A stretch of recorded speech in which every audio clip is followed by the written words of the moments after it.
perché ricordo che mentre in tutte le altre città d'Italia una revisione allo schema di massima di un PRG dura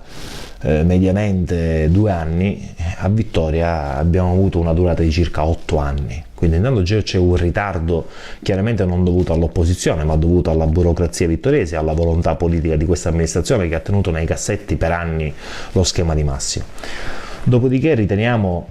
che adesso con questa delibera saremo costretti a ripartire da zero, quindi ci saranno ulteriori ritardi, perché il TAR ha annullato l'intera delibera per motivi procedurali. Questo occorre sottolinearlo. Il TAR non è entrato nel merito dell'emendamento, e questo a conferma del buon lavoro e della corretta interpretazione che noi abbiamo dato dell'emendamento del piano regolatore, che era un piano regolatore il nostro che andava contro le speculazioni edilizie e la cementificazione selvaggia della città.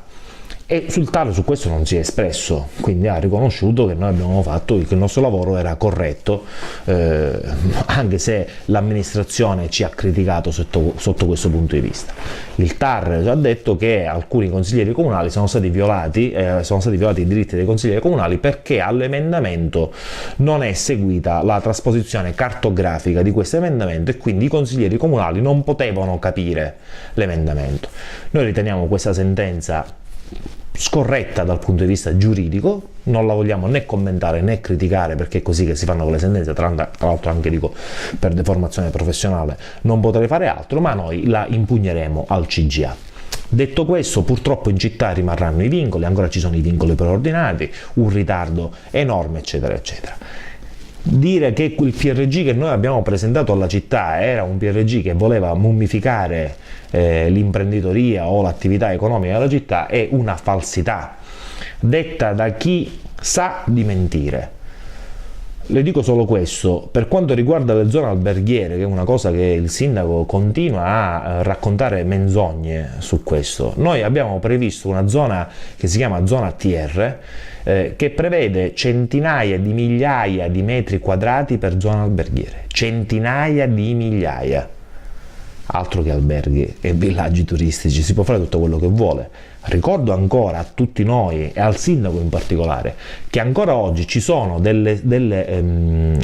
zone alberghiere a Scoglitti e a Vittoria non ancora sfruttate, quindi chi vuole investire può investire. Cosa diversa invece poi sono gli investimenti fatti fuori variante, no? Fuori il piano regolatore, costretti a approvare poi delle varianti al piano regolatore, così come è avvenuto qualche mese fa, e noi su questo interverremo, e spero che intervenga anche la Procura della Repubblica, perché vogliamo capire bene come un terreno agricolo possa diventare edificabile, quindi un terreno agricolo che aveva un valore di poche centinaia di euro adesso è diventato un terreno agricolo che vale centinaia di migliaia di euro.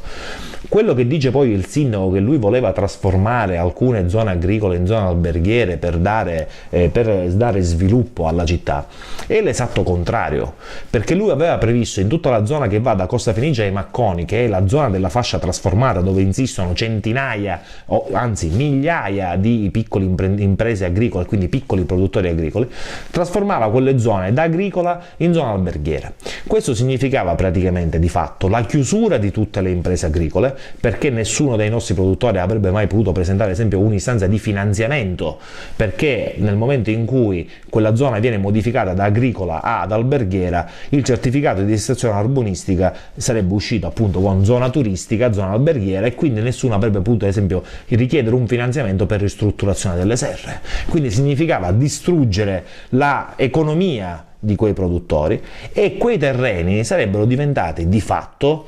appetibili alla grande speculazione, che li avrebbe acquistati a pochissimo, perché gli agricoltori non sapevano più cosa fare, perché non avrebbero potuto più coltivarci, non avrebbero avuto la condizione e la capacità economica da solo di poter realizzare, figuriamoci, dei villaggi turistici, e quindi sarebbe stata facilmente preda di speculazione, e questo noi l'avevamo evitato con il nostro PRG. Detto questo,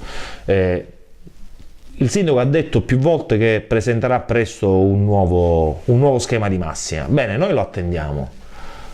Noi abbiamo sempre detto che il PRG deve essere un atto condiviso dalla politica, ma condiviso per la città. Non riteniamo che un atto che ci viene dato dal TAR sia una vittoria per la città, è una sconfitta per la città, per tutti.